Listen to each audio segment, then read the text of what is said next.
Today is the 18th of September, and this is the 60th time we are speaking on the Majjhima Nikaya Suttas. Tonight we come to Sutta 143, Anathapindikovada Sutta, advice to Anathapindika. Thus have I heard. On one occasion, the Blessed One was living at Savatthi in Jeta's Grove, Anathapindika's park. Now, on that occasion, the householder Anathapindika was afflicted, suffering, and gravely ill. Then he addressed a certain man thus: "Come, good man, go to the Blessed One, pay homage in my name with your head at his feet, and say, 'Noble sir, the householder Anathapindika is afflicted, suffering, and gravely ill.' He pays homage with his head at the Blessed One's feet. And go to the Venerable Sariputta, pay homage in my name with your head at his feet, and say, 'Noble sir, the householder Anathapindika is afflicted, suffering, and gravely ill.' He pays homage with his head at the Venerable Sariputta's feet. Then say, 'It would be good, Venerable sir, if the Venerable Sariputta would come to the residence of the householder Anathapindika out of compassion.' 'Yes, sir,' the man replied. And he went to the Blessed One. And after paying homage to the Blessed One, he sat down at one side and delivered his message. Then he went to the Venerable Sariputta, and after paying homage to the Venerable Sariputta, he delivered his message, saying, 'It would be good, Venerable sir, if the Venerable Sariputta would come to the residence of the householder Anathapindika out of compassion.' The Venerable Sariputta consented in silence." Stop here for a moment. This Anathapindika is actually this actually his nickname, and his real name I think is Sudatta, something like that. And he offered this Jetavana, this grove, which he bought from Prince Jeta to make into a monastery.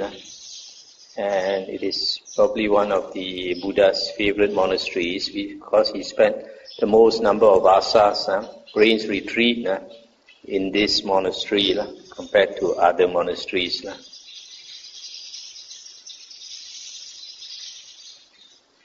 Also, you notice here, this Anathapindika is gravely ill, and he asked a man to go and inform the Buddha, and also to inform Venerable Sariputta. But he only asked the Venerable Sariputta to come and visit him, come to his residence. It seems that of all the monks, he has the greatest respect for Venerable Sariputta. Then the Venerable Sariputta dressed, and taking his bowl and outer robe, went to the residence of the householder Anathapindika, with the Venerable Ananda as his attendant. Having gone there, he sat down on a seat made ready, and said to the householder Anathapindika, "I hope you are getting well, householder. I hope you are comfortable. I hope your painful feelings are subsiding and not increasing, and that their subsiding, not their increase, is apparent." And he said, "Venerable Sariputta, I'm not getting well. I'm not comfortable. My painful feelings are increasing, not subsiding. Their increase and not their subsiding is apparent. Just as if a strong man were splitting my head open with a sharp sword, so too violent winds cut through my head. I am not getting well. I am not comfortable," etc.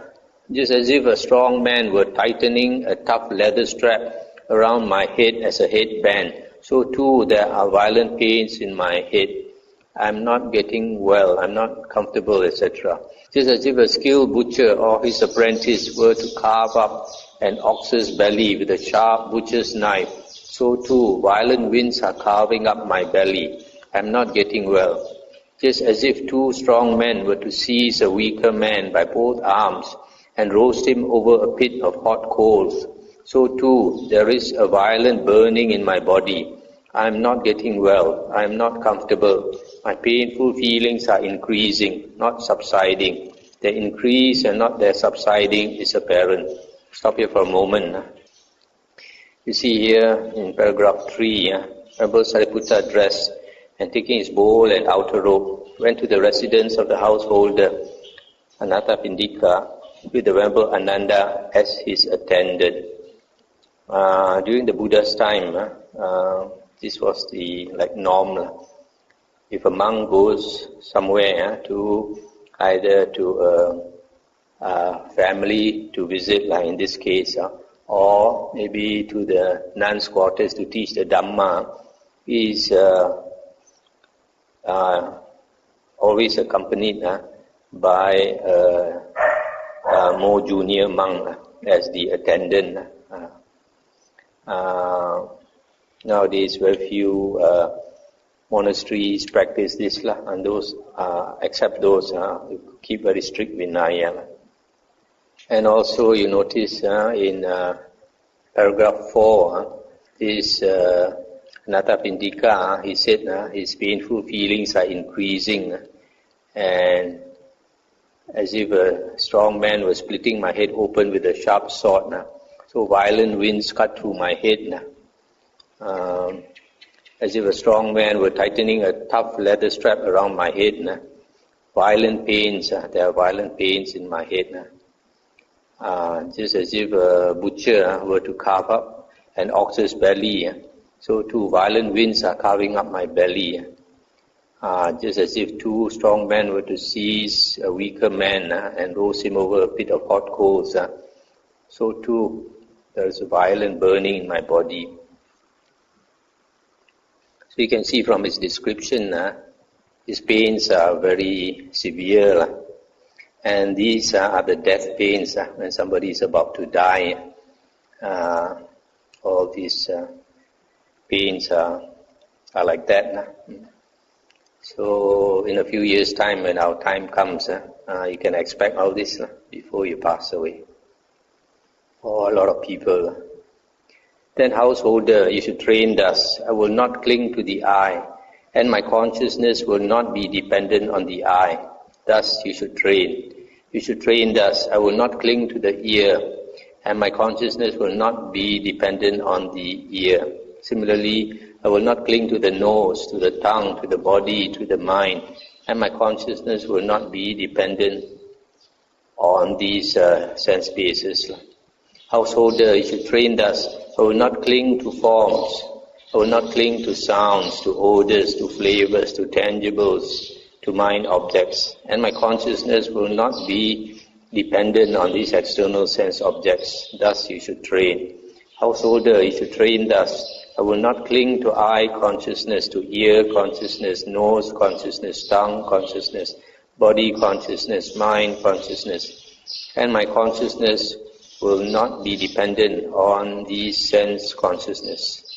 Householder, you should train thus: I will not cling to eye contact, ear contact, nose contact, tongue contact, body contact, mind contact, and my consciousness will not be dependent on sense contact. Thus you should train. Householder, you should train thus: I will not cling to feeling born of eye contact, to feeling born of ear contact, to feeling born of nose contact, to feeling born of tongue contact, to feeling born of body contact, to feeling born of mind contact. And my consciousness will not be dependent on feeling born of sense contact. Thus you should train. Stop here for a moment. So here you see paragraph 5. I will not cling to the eye, to the ear, nose, tongue, and all that. And my consciousness will not be dependent on these sense bases. And then number 6, will not cling to the external sense objects. And my consciousness will not be dependent on the external sense objects. Number 7, I will not cling to eye consciousness, ear consciousness, etc. And my consciousness will not be dependent on these sense consciousnesses. So this one you see here is like implying there is another type of consciousness other than these 6 sense consciousnesses. In the Kevada Sutta of the Digha Nikaya, the Buddha said that the state of Nibbana or Parinibbana, in that state, after Arahant has passed on, that there is a type of consciousness which is luminous and boundless, and yet it is different from the normal consciousness in that it has no object. Normally, our sixth sense consciousness must have an object. Eye consciousness, you must have a form for you to see before the eye consciousness can arise. Similarly, there must be sound before the ear consciousness can arise, etc. For the sixth sense basis. But for this this state of Parinibbana, after Arahant has passed on, that consciousness is boundless and has no object. As the Buddha says, has no long and short, no big and small, etc. No discrimination. So this seems to imply that consciousness. Then number 8, I will not cling to the different types of contact, the sense contact. I will not cling to the feelings. My consciousness will not cling to feelings, not dependent on feelings. Householder, you should train thus. I will not cling to the earth element. I will not cling to the water element, fire element, air element, space element, consciousness element. And my consciousness will not be dependent on these elements. Thus you should train. Householder, you should train thus. I will not cling to material form, to feeling, perception, volition, consciousness.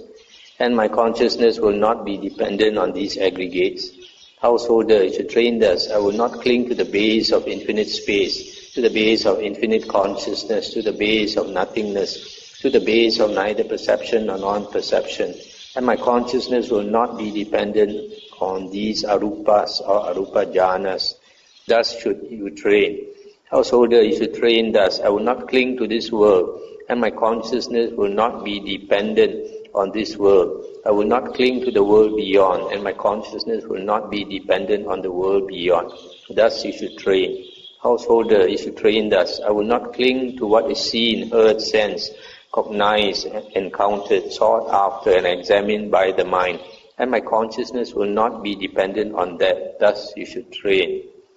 I'll stop here for a moment. So we go back to paragraph 10. Here is advising him not to cling to the 6 elements in the body and the mind. And 11, not to cling to the 5 aggregates which we take to be I and mind. And then number 12, not to cling to the various arupas, arupa jhanas. And in other words, not to cling to the jhanas. I don't think our Anathapindika has attained the jhanas. And then number 13, I will not cling to this world. I will not cling to the world beyond. I guess you can only do that if you are Arahant. And then I will not cling to what is seen, heard, sensed. What is seen are sights, what is heard are sounds. And then the last one, sought after and examined by the mind. What is examined by the mind are thoughts. So the middle one, sense, refers to smells, taste and touch. In other words, I will not cling to sights, sounds, smells, taste, touch and thoughts. These sense objects. When this was said, the householder Anathapindika wept and shed tears. Then the Venerable Ananda asked him, "Are you foundering, householder? Are you sinking?" And he said, "I am not foundering, Venerable Ananda. I am not sinking. But although I have long waited upon the teacher and the monks worthy of esteem, never before have I heard such a talk on the Dhamma." And Venerable Sariputta said, "Such talk on the Dhamma, householder, is not given to lay people clothed in white. Such talk on the Dhamma is given to those who have gone forth." And he said, "Well then, Venerable Sariputta, let such talk on the Dhamma be given to lay people clothed in white. There are clansmen with little dust in their eyes who are wasting away through not hearing such talk on the Dhamma. Will be those who will understand the Dhamma. Then after giving the householder Anathapindika this advice, the Venerable Sariputta and the Venerable Ananda rose from their seats and departed. Soon after they had left, the householder Anathapindika died and reappeared in the Tusita heaven. Stop here for a moment. So you see earlier in the sutta, when the way Anathapindika described his sickness, that as though his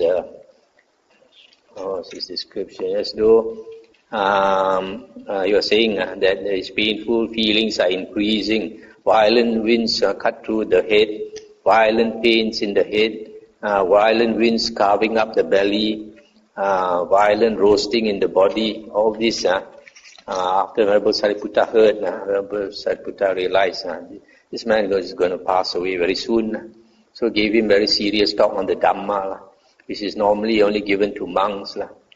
And then he was quite touched by this Dhamma which he had never heard before. That's why he wept.